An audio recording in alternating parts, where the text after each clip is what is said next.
Olá, sou Florence Nagdigali e vim aqui com o uniforme atual de vocês para homenageá-los e contar um pouco da minha história. Sou filha de pais ingleses e nasci em 12 de maio de 1820, na cidade de Florença, Itália. Daí o meu nome. Tive uma educação aristocrática e aprendi diversos idiomas, como o grego, o latim, francês, alemão e italiano. Estudei ainda história, filosofia, matemática e estatística. Muito religiosa, me interessei por ajudar os pobres e doentes, amenizando o sofrimento deles. No desejo de realizar-se como enfermeira, frequentei irmandades religiosas que trabalhavam com assistência aos doentes.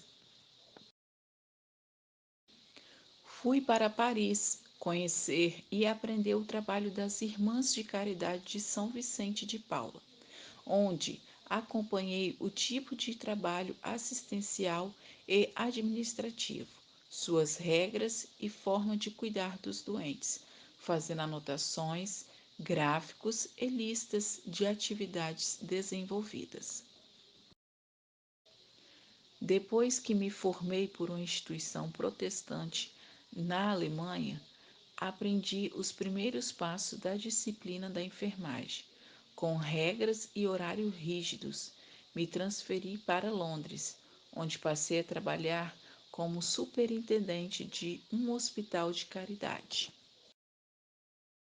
Em 1854, quando a Inglaterra e a França eram aliados da Turquia na Guerra da Crimeia contra a Rússia, os hospitais militares ingleses viviam um verdadeiro caos. O exército britânico estava prestes a ser derrotado, em grande parte devido às doenças, à desorganização, ao frio e à fome.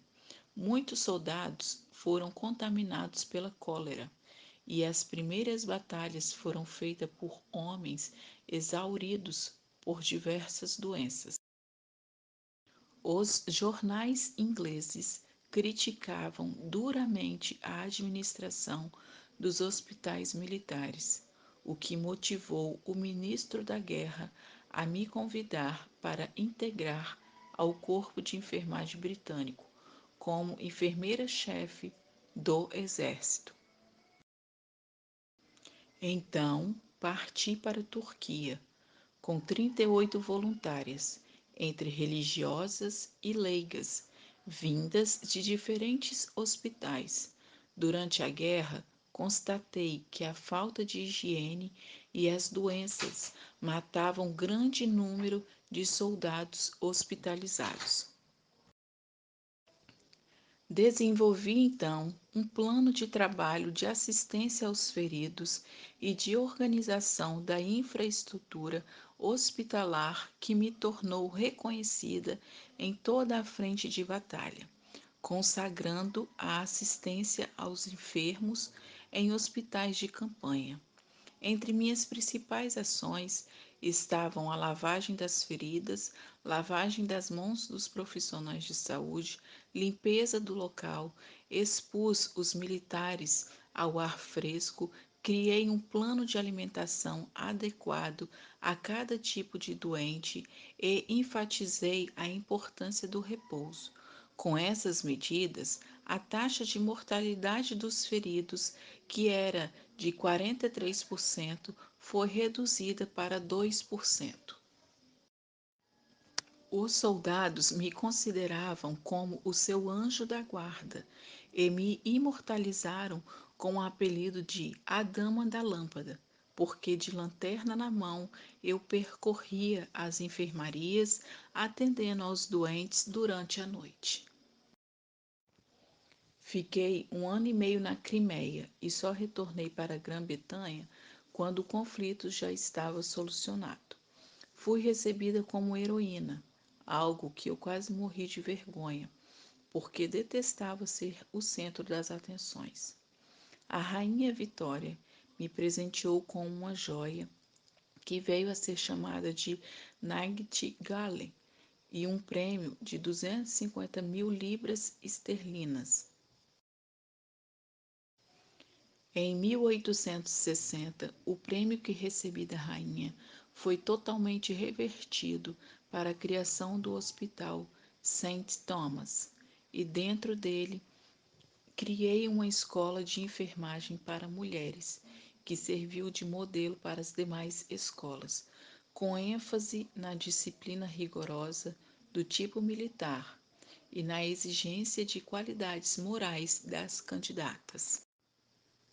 Como eu era solteira, trabalhava fora de casa e agia de acordo com as minhas próprias ideias, servindo de exemplo para outras mulheres e contribuindo para impor respeito ao papel da mulher na sociedade.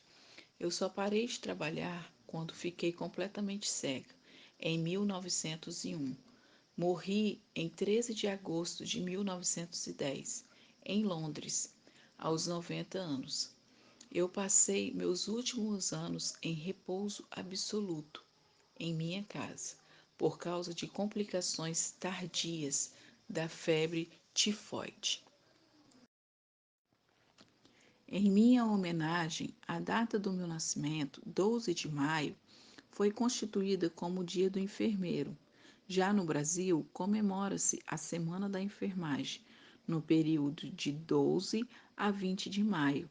E as homenagens não param por aí. Em Londres existe a estátua de Florence. Quero que saibam que foi um prazer poder compartilhar um pouco da minha história com vocês. Ah, e nunca se esqueça que existe cuidado sem cura, mas não existe cura sem cuidado. Tchau, pessoal!